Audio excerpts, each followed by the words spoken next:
and pour your heart to me like it's a beautiful day.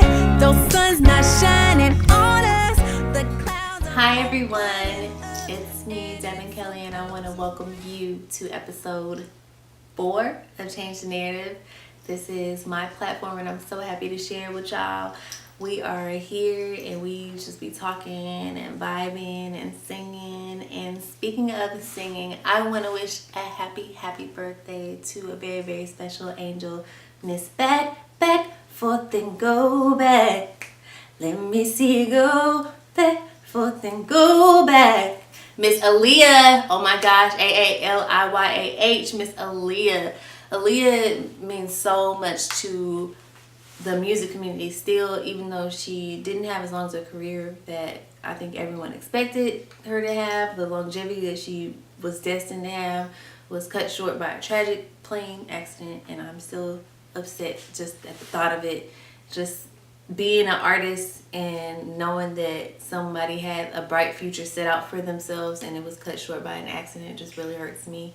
But thank you. I just want to thank Aaliyah, the angel, for all her contributions and for her contribution to R&B music and to the culture right now. We are dressing like you, we talking like you, everybody's trying to dance like you. We all have our little, you know what I'm saying, we be trying to do our bang like you, you know. So I definitely think that Aaliyah has impacted this culture so vastly, and I'm grateful and I'm thankful, so I have to acknowledge that. And also, speaking of birthdays, another icon who is living an icon living, Sade, Miss Helen Adu from Sade. It's her birthday. I love her. What's my favorite song? If I tell you how I feel, will you keep on bringing out the best in me? You give me the sweetest taboo. I'm just playing, y'all. I love Sade though. I could really sing it though. I'm gonna sing that song one day. But I really love Sade, and I'm just also so grateful to Miss Helen, the lead singer of Sade, but everybody calls her Sade. Miss Adu, you're amazing. I mean, and I know it just must be so hard to be so brilliant and so beautiful and so talented all at the same time, but you're doing it. We've done it well, and hopefully I'll get to see you perform live. I haven't had the chance, and I've been studying Sade since I was a kid. I mean, every day you hear her on the radio and it sounds like today. And I mean, if you want to think about timeless music, if you want to think about music that you can play around anybody and not feel no offense, I mean, just from Taboo to Jezebel to, I mean, she has so many amazing songs that just really just bring out the best vibes. It's kind of like playing Sade is like lighting some sage. Y'all know what sage is? You know that little energy clearer, that's the stuff like an incense. That's what playing Sade is. So I just want to wish Sade Adu, Miss Helen, happy birthday. We all love you. You are still pop culture to this day, forever and always will be. Oh, and when I went to Italy, they literally played the same 4 Sade songs for 5 hours. 5 hours, and everybody was still grooving. I think it was in Pisa. I went to Luminary de Pisa. It's like a light festival where they do like fireworks and all that kind of stuff. And they play her songs literally. It was like they played 1 Drake song and 4 Sade songs. Oh my goodness. Okay, so I know we talked about the government shutdown. So basically Trump has demanded that everyone that is not getting paid go back to work. So employees that work for the government, many of them won't be getting paid, and it's extremely unfair.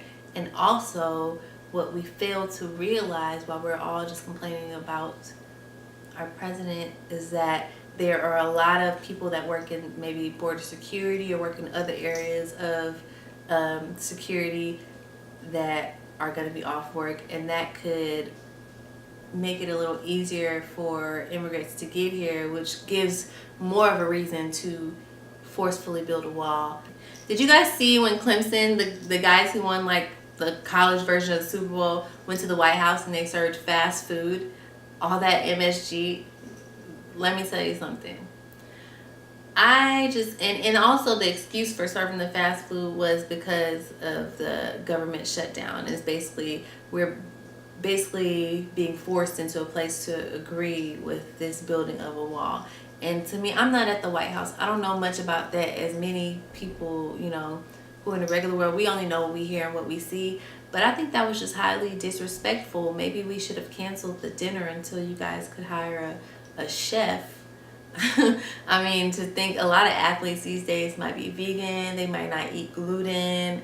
I'm not an athlete, but I like to work out and I don't eat bread, so I just think that was just, I don't know. I feel like it probably dampened their experience, and I hope that they get better experiences in the future with being honored for their great works. And speaking of fast food, I was just doing some reading and some research, and basically there was something was brought up that they said that they particularly market fast food to African American children within a certain age range to, I guess, get them addicted to it before they become teens.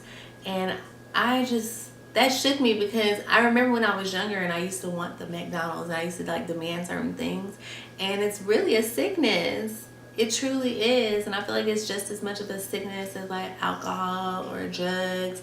And I think that it's terrible that there are purposely marketing fast food to certain demographics the way that they do alcohol or malt liquor. I just think I think it's so whack. We need to do the whack awards. That is super whack. Oh my gosh. Okay, so you guys, I don't know if y'all know my obsession with outer space, aliens. I mean, my birthday is May 4th. May the 4th be with you. I am, I'm seeing a Star Trek baby, so go figure.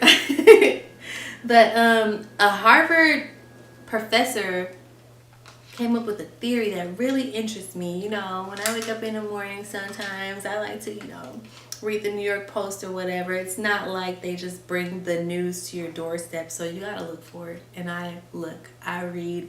I don't want to just know what's on the headlines of the blogs and what's on social board. I want to know deeper things. I want better conversation topics. So basically, a Harvard professor doubled down as an interstellar asteroid alien theorist. He discovered, well, actually, I think it was the University of Hawaii, but he basically backed up a theory that there is life out there, guys, and I'm so excited about it. Basically, there was a mysterious cigar-shaped space rock that was shot suspiciously close to the Earth, and it could be an alien spacecraft, and it broke down. Basically, I feel like it broke down like a car could, but that's just me. That's according to a prominent space scientist who says that the probe may have been sent by an extraterrestrial being to spy on our planet. Isn't that awesome? Radio scans of Oumuamua, and that's what they named it. It's spelled Oumuamua, Oumuamua. What a name, right? Oumuamua, a storage object that flew through the solar system in 2017, seemed to show that it was not sending out any alien signals. So they say. Allegedly. Shout out to Professor Loeb. Holla at your girl. I want to know more about the aliens. But the fact that there were no radio signals from the object, it could simply have meant that it broke down. Oumuamua. That is some name.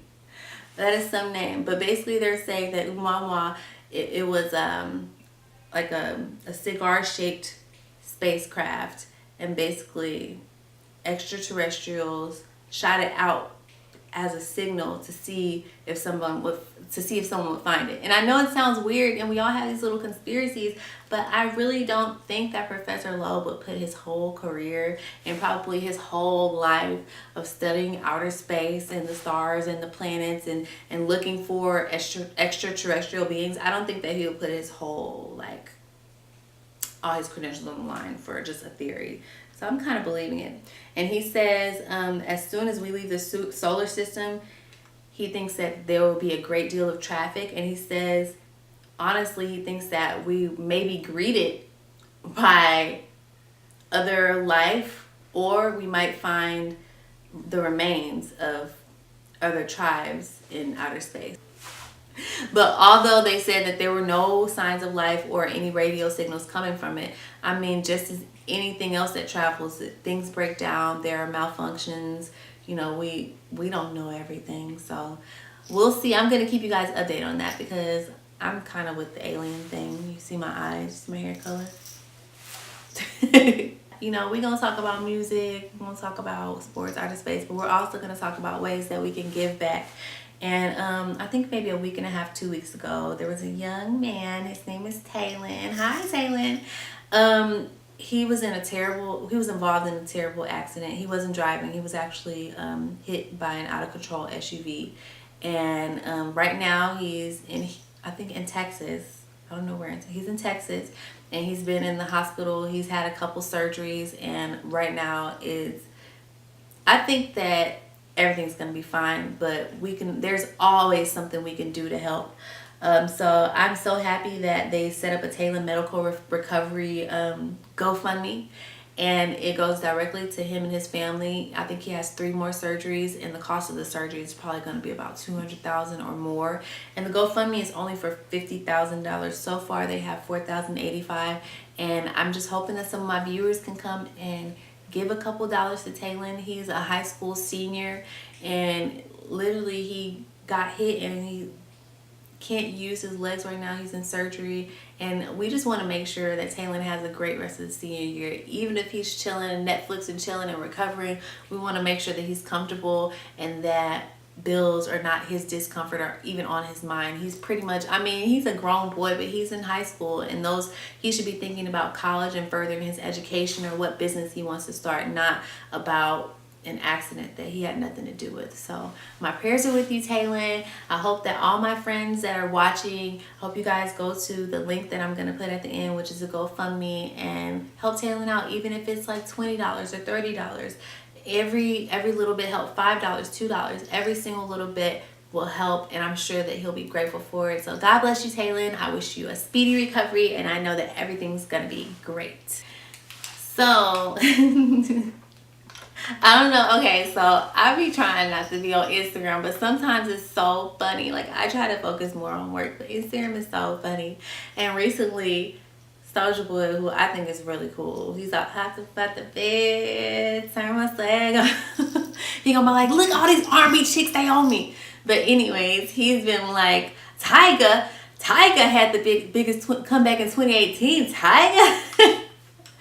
I think, and I mean, Tyga did have a really great year with his song Taste.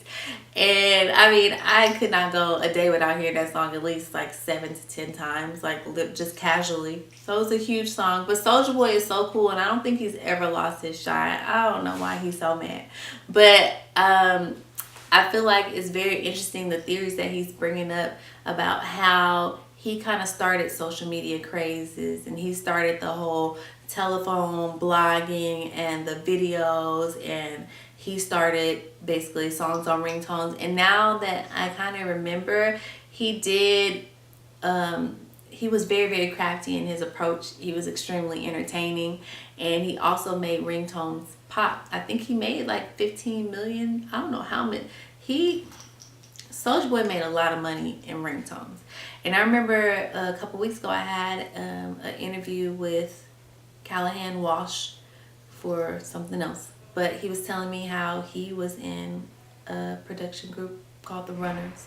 And he said that they did California King Bed, and what's the other song they did? I'm So Hood. So I just think that's so cool. But I do agree as far as Soulja Boy saying he started, because I remember when Crank That came out, and it was beyond the culture. I mean, it was everywhere. It was so, Crank That was huge, and everybody knew who Soulja Boy was. People were writing on their sunglasses and doing just all kinds of crazy stuff. And I just remember being like, wow, like you can really use like YouTube as a vehicle to get where you're going. Like Soulja Boy did it effortlessly and fearlessly. So shout out to you. And he is legendary. Like, I feel like in our culture, we are forced to think that we have to believe what everybody else believes to think somebody is legendary, and that is not true. Just because I say he's legendary don't mean I believe or that I'm for all the ways he dissing everybody. But that's Soulja Boy. He's not gonna change. But I do believe that he is legendary and that he did create a path for all of us to follow as artists as far as launching ourselves. Soulja Boy taught us how to launch ourselves. So if anything, I think that he should take this aggression and maybe start a class in a school. I mean, I think he said he did 324,000 on his game console. So if you could do that, if you could start a class and teach people how to be their own boss and how to lead as you did, Mr. Soulja Boy, I think I would take that class. I would endorse it. And I feel like because he is so worldly and so how can I say? Soulja Boy just says whatever comes to his mind. I feel like he'd be easy to learn from. I feel like it would be a fun class. It wouldn't be like a college course, it would be one of those classes where you can kind of learn directly from the person, and he might say things a little odd and twist things up, but I feel like he'll make it clear, because just because someone's from the hood does not mean they're not intelligent, and I think that's the misconception. So I feel like when you hear people like him lashing out, he's saying, yeah, I speak this way, I come from where I come from, but don't get it twisted. Anyways, today it's raining outside. It's raining really, really, really bad, and we're gonna do a couple other things, but this weather is crazy out here. I hear that California is like a month behind on the seasons, so right now we're just getting the rain that everybody else got, and it's really cold and rainy. So that's why I'm all wearing my thank you next fuzzies. Anyways, I just want to wish you guys an amazing week, and guys, just go to the link, the GoFundMe link at the end, and make sure that you donate to Teighlin. And next week, we're definitely going to be interactive. I have some special guests for you. I have some special surprises, so stay tuned. And I want to tell you to believe in yourself, believe in your greatness inside of you, believe in everything that you know in your heart is true, and go for it. I love you. I'll miss you. And until next week,